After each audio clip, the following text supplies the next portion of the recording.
Hello my family and welcome back to my another blog. এতদিন ধরে যারা যারা আমার ব্লগ দেখছো তারা নিশ্চয়ই বুঝেই গেছো যে আমার ব্লগের মেন থিম হলো নতুন নতুন জায়গায় গিয়ে সেখানকার খাবার এক্সপ্লোর করা। আর আজকেও ছিল সেরকমই একটা দিন। বিকেলবেলা সবাই মিলে বেরিয়ে পড়েছিলাম একটু হাবড়াতে, আর গিয়ে ফার্স্টেই ট্রাই করেছিলাম ফুচকাটা কিন্তু আমি প্রায় অনেক দিন পরে খেলাম। আর এই কাকুটা কিন্তু হসপিটাল গেটের পাশেই বসে, তো তোমরা হাবড়ায় গেলে এটা ট্রাই করতে পারো। অনেক দিন ধরে সোশ্যাল মিডিয়াতে একটা ক্যাফের কথা শুনছিলাম, আমাদের হাবড়াতে নাকি একটা রুফটপ ক্যাফে হয়েছে। তো সবাই মিলে ডিসাইড করেছিলাম গিয়ে একবার দেখে আসি ক্যাফেটা কেমন।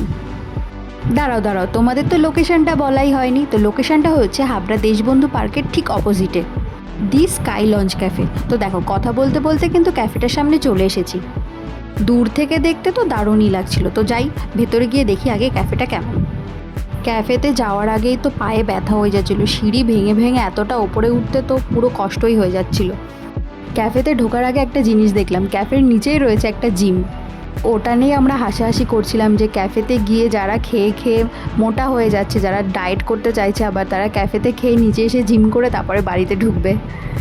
তো ফাইনালি আমরা চলে এসেছিলাম এখানে, দেখো। আর ভিউটা তো অসাধারণ ছিল, ওপর থেকে বেশ ভালো লাগছিল দেখতে। আমরা যখন গিয়েছিলাম তখন একটু ফাঁকাও ছিল, তো আমি ভাবলাম পুরোটা ঘুরে একটা ভিডিও করে নিই।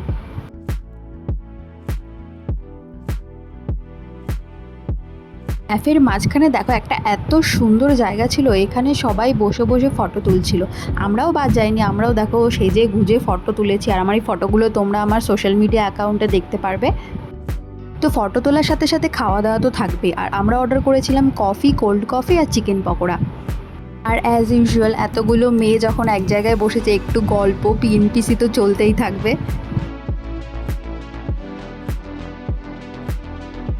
তো খাওয়া দাওয়া শেষ করে প্রচুর গল্প করে আর অনেক অনেক ফটো তুলে আমরা দেখো নিচে নেমে আসছিলাম। আর আমার কাছে যদি এক্সপিরিয়েন্সটা জানতে চাও তো আমি বলবো ফটো তোলার জন্য গিয়ে বসার জন্য খুবই ভালো জায়গা, বাট যদি কেউ খাওয়ার জন্য ওখানে যায় তো আমি বলবো ওখানে না যাওয়াই ভালো।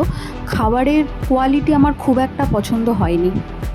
শুধু আমার একারই না, আমার সাথে যারা গিয়েছিল তারাও একই কথা বলছিল যে গিয়ে ফটো তোলার জন্য বা গিয়ে বসে গল্প করার জন্য খুবই ভালো জায়গা, বাট কেউ যদি খেতে যায় তো আমি বলবো খাওয়ার জন্য জায়গাটা খুব একটা ভালো না। টোটোতে উঠে আমরা ডিসাইড করেছিলাম যে ডিনারটা বাইরে করেই বাড়িতে ফিরবো, তো তাই জন্য চলে যাচ্ছিলাম একটা ভালো রেস্টুরেন্টে। আর আমাদের ভালো রেস্টুরেন্ট বলতে একমাত্র একটাই জায়গা বোঝায় হাবড়ার মধ্যে, সেটা হলো অবসর। গিয়ে বসে দেখো অর্ডার দিয়ে গল্প করা আবার স্টার্ট করে দিয়েছিলাম আমরা। জীবনে আর কি আছে বলো, গল্প করা খাওয়া দাওয়া ছাড়া জীবনে আর কিছুই নেই। আমার তো নিজের এটাই মনে হয় যে যতদিন বাঁচবে নিজের ইচ্ছে মতো বাঁচবে, নিজের মন যেটা চাইবে সেটাই করবে। খাওয়া দাওয়া করতে করতে অনেকটাই রাত হয়ে গিয়েছিল, তো বেরিয়ে পড়েছিলাম বাড়িতে যাওয়ার জন্য।